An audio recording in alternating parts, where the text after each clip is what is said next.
och bjöd mig upp på skutan med hennes symaskin. Symaskin, symaskin. Och när de hade seglat ut på den blåa sjö, blåa sjö, blåa sjö. De stötte mot en klippa vid den gröna ö. Gröna ö. What did we say? Skål, huh? Skål. On the Skål on the amateur world champion. Yeah. Oh, somebody's giving us a concert here. Yeah. There's a lot of birds here. Eagles. Echo Chamber Yeah. is here. Yippee! Yeah. Yippee. Happy people, obviously. Yeah. Happy people because you accomplished what you were planning to. No, not really. You wanted to beat Hayabusa here, right? Yeah, that would been great. But they were strong. Yeah. So there is this, kind of thing that we call the amateur. It's an unofficial, of course, because we have a professional level in four-way competition, and we have the recreational teams and skydivers, and it's difficult to keep up with professionals, right? So we have this unofficial championship, and Echo Chamber won it this year. Was it the first time? No. Second time. 2018 also in Australia. Oh yeah, right. Was it the same lineup? Exactly the same lineup? It was exactly the same. Yeah. We have a non-quitting policy. 19, 20, 21, 22, 23, 24. So that's 6 years ago. But that's not where the Echo Chamber story begins, right? No, that was actually an indoor team for starters. And then, we did that. And then we also did outdoors with Martin. And then Martin quit skydiving. And we had already brought Matthias in as a coach. And then we asked him if he wanted to join to skydive. And then we switched from indoor to outdoor for several years. Because skydiving is fucking awesome. Better than tunneling. Tunneling is also awesome, but it is awesome. Is skydiving. No exit, no subterminal, no parachute flying. No, exactly. So exactly. there are a lot of things missing actually on indoor stuff. Yeah. So and then we skydive for many years now. Yeah. Coming team. If you ask Smögen, it's we are about to approach the decade as a team, and then he is planning the next decade of Team Echo Chamber. A new decade. A new decade. There's a new era coming up. Why is anybody? I thought we had the policy there's no quitting. No quitting. team. No, But that's why we need to do plans. Everybody committed for another 10 years. That's great. Oh, so the whole team committed to another 10 years. Yeah. We heard that. And we have it on record. The first time on record. Live on NFL. Fantastic. Well, if anybody who hears that should do the same thing. That's a recreational and amateur team weekend training. How are you training? Yeah, but this year it was quite small. We did 3 extended weekends in Sweden, but we got 3 extended weekends in Sweden. Yeah, but we got quite punished by weather actually. So we did only 68, I think, jumps in Sweden. Yeah, and then we went over to the land, and then you touched base with us there, and we did 37 in the land, and then we got 13 jumps in here. So all in all, a little bit more than 100. Yeah.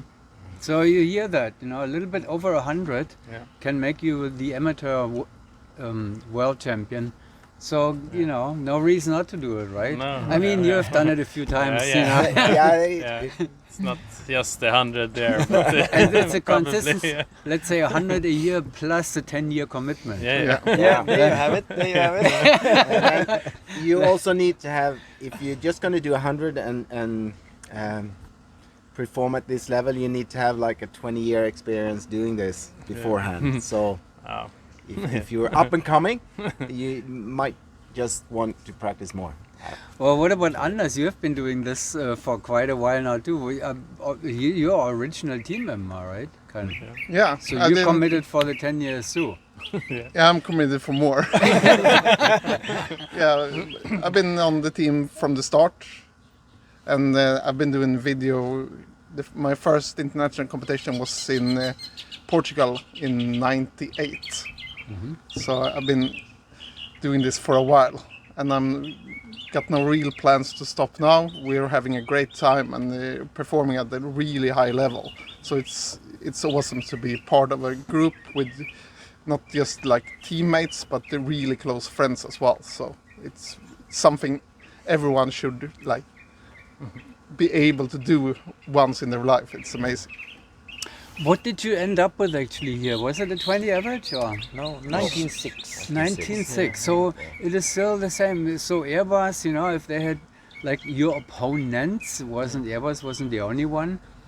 You know, it is like the 20. Whoever gets close or to the 20 average level can win the amateur world championship. Yeah. Right. Yeah. Yeah, we did 21.5 in Australia. Yeah. So, Wait, but that that had was the the super super sequence sequence. and- Yeah, yeah. but we also did 21.5 on Belgian Open National that year. So this is our best result since 2018. Actually, both regarding placing and also the average. So we cannot. Well, we happy with that, obviously. Even though as a competitor, you always want more. That goes for every team in the world. How can you not want more, you know? Of course. It's a little bit, you know, it's a balancing this thing. On one hand, you want to have fun and be happy, you know, when you come down, you have to be happy. Yeah. Yeah. But at the same time, you're a competitor and you always want more. So, you know, it's do you have jumps where did you have any jumps here where you came down and said, hey, we couldn't do any better? Yeah, we did a couple of really yeah. good jumps. Yeah. I think jump 2 was a really good one very for strong. us, and also what was it? 2 and 3 and maybe 7. Yeah, Yeah. yeah. And Number a few. 7, that was also really good. Where we perform, you know, at level, and then I think experience makes you able to handle the mistakes and the roughness of the skydives better. Mm-hmm. So No doubt. So yeah, the years and the experience, you know, comes into the game somehow. Unless, you know, there are also different examples, but those examples are in the pro area, when young kids like, you know, the new Hayabusa member Yeah. or Great. the French lineup. Yeah. They're not very experienced, for sure not, you know, but They're they very train a lot. skilled skydivers, very Yeah. good flyers, yeah, very Yeah. good coaching, and performs like fucking crazy. Yeah. That's a Brilliant. really good inspiration as Yeah. well. That Yeah. you can move pretty fast forward learning if you got the right team around you. So it's Yeah, nice to have 3 world champions around. Well, Neil is not really, actually only 2 world champions Yeah, left now. but right, Neil is for us. also a very good flyer, so the team combined is just brilliant. It does help, I guess, also to have Dave on video. He has one a few tips up his sleeve. Well, it's interesting, you know, you're probably one of the older teams, you know, even if you look at Airspeed, Joey and Christopher are also not really, you know, they're relatively young. Yeah. Yeah. You know, they started with a ranch team there. Experience is one thing, one component. Anyway, it wasn't that easy for you to become the Swedish team, and right now everybody knows only echo chamber, but you had to work your way up. You know, there was a team before the Gritchum Volo. Volo was, Yeah. and you were on that actually, right? yeah, that's true. So you were not on EcoChem at the beginning. That was you were with Gridchem, and then Gridchem stepped back, or they you did. beat them. How did No, it we go? didn't. We never beat them. You never beat them. No, we didn't. Nope. They we said, were, okay, we were we've had pretty enough. close, but Yeah. no cigar. We have a lot of Swedish roots, you know. You probably, I mean, if you're thinking back, Matthias, you have a very famous Swedish guy in the S-Beat lineup, right? Yeah, that was funny. That's how me and Niklas actually got picked for the Swedish project. So we skydived together in the Swedish project FAI, and then 2 years together in the Velox team. So we began the journey together at the 96 basic camp in Sweden, and then through 2 years of skydiving together with the team Velox. So yeah, that was. And then Niklas migrated to Yeah. the United States to become an S-Beat member. Maybe quite a few people do that, right? Yeah. Yeah. Yeah. You didn't feel like going to the US. You felt like you're going to Norway.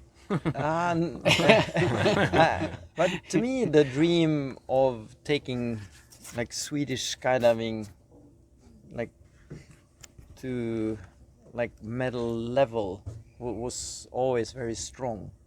So, and I believe our way of doing it is a little bit different, but I believe that it can be done. But of course, our summers are short and the money is limited. But I think we have proven a couple of times that we can run as fast as the top teams in the world. But Niklas has shown it too. yeah. So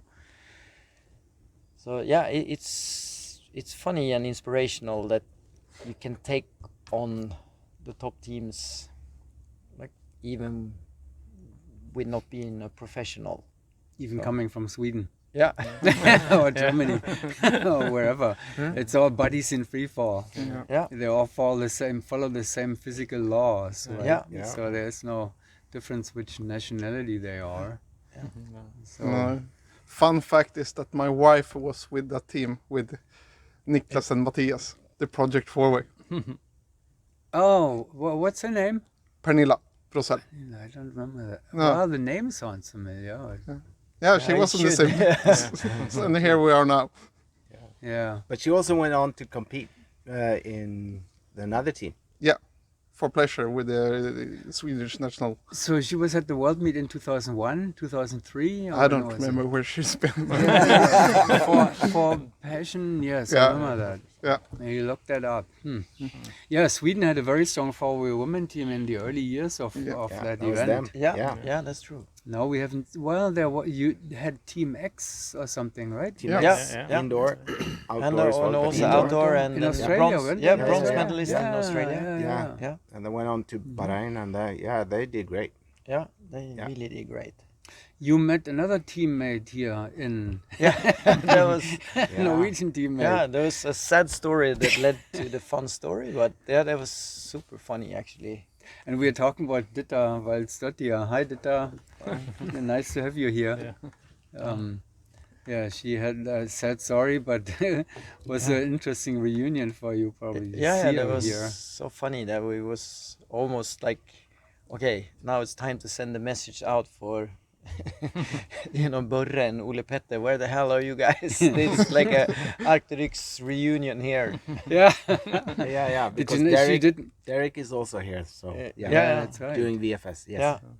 You didn't know that she was coming, right? Yeah, no, they told me, André told me as soon as it was all clear that, or actually he told me that they were investigating it to fly Dita over, and then it was clear, so we knew that she was coming.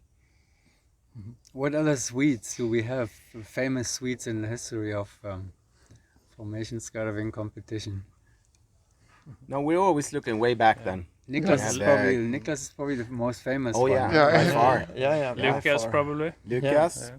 Lucas Knudsen. Knutsson. Yeah, Lucas Knutsson. yeah. That's right.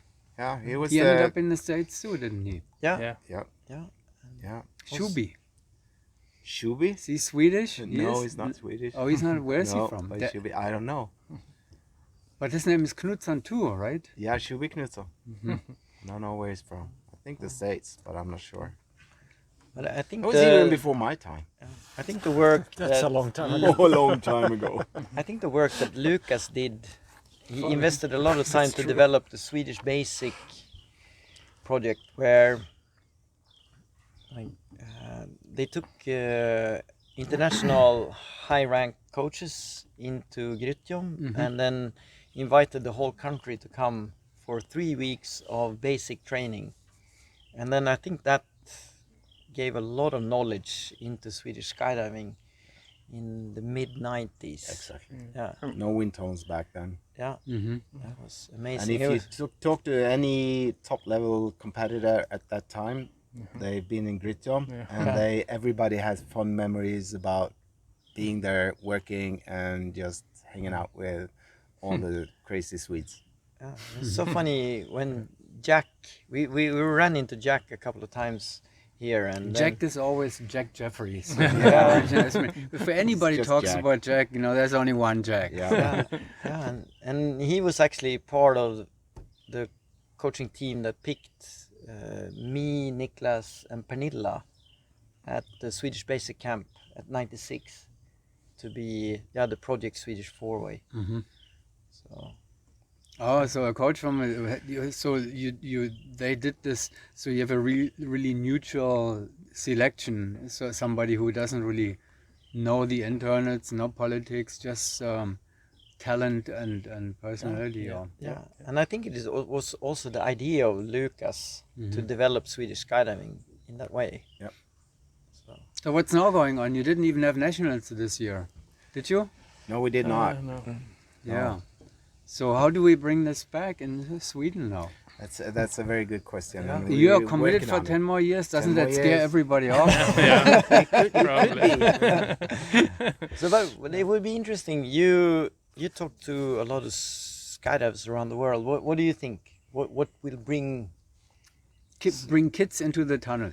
Have leadership. Look at the Czech Republic. Yeah. The national Jan is champion. doing great. The national champion, forward champion in the Czech Republic, has an average age of below 18 years. Yeah. Average age. Yeah. And at an 18 average level. Yeah.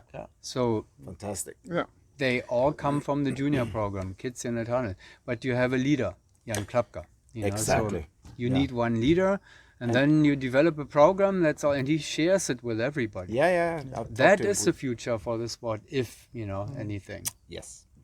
But then you really need to have the tunnels also involved, because it's very expensive for the youngsters. It's expensive for anyone to train a lot. So you need to have a program, as you say, and you need to develop that together.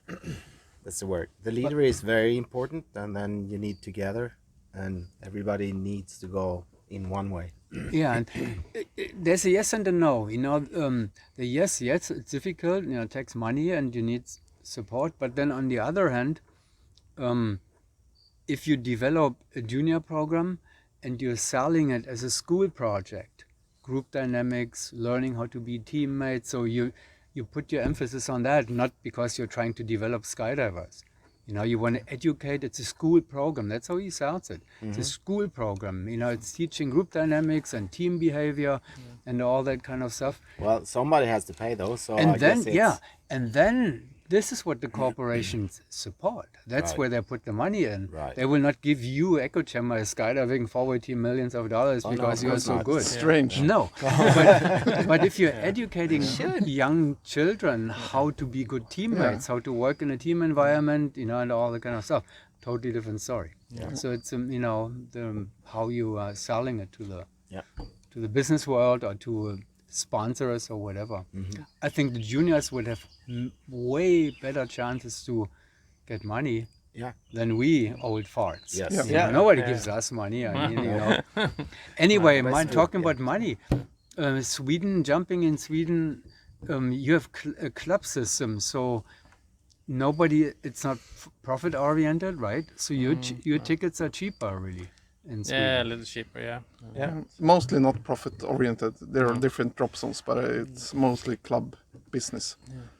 So the jumps are quite cheap, comparable, but If you're a club member. If you're a club member Well, and you even can if have you- discounts and Yeah. even for regular, like, come visit the Swedish skydiving clubs. They are way less expensive, and the Swedish summer is How much do you pay?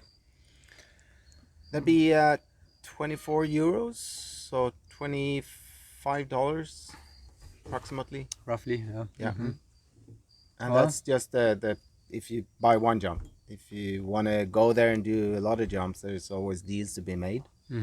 But yeah, it's good.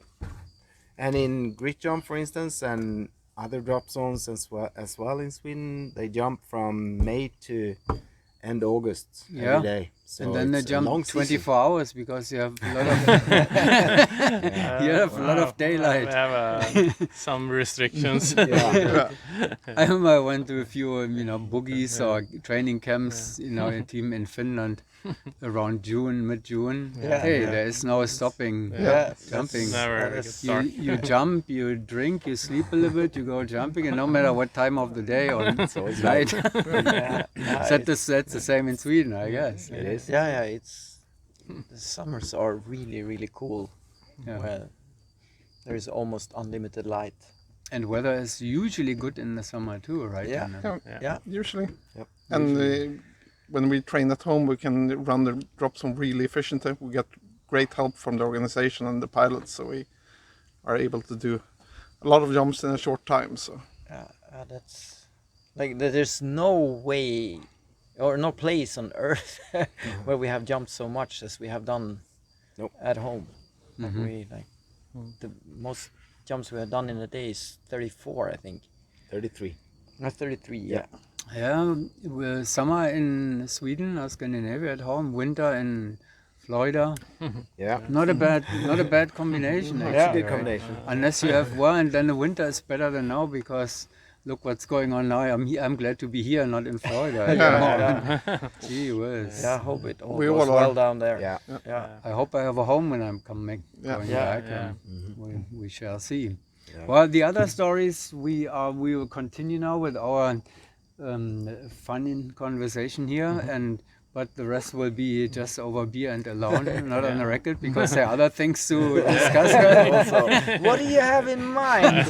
What do you have in mind I there, don't know. Kurt? Okay, no comments. Echo chamber with a commitment for 10 more years. Oh, yes, there you go. Skål för det, hörni. Cheers on that. 10 Yeah. more years.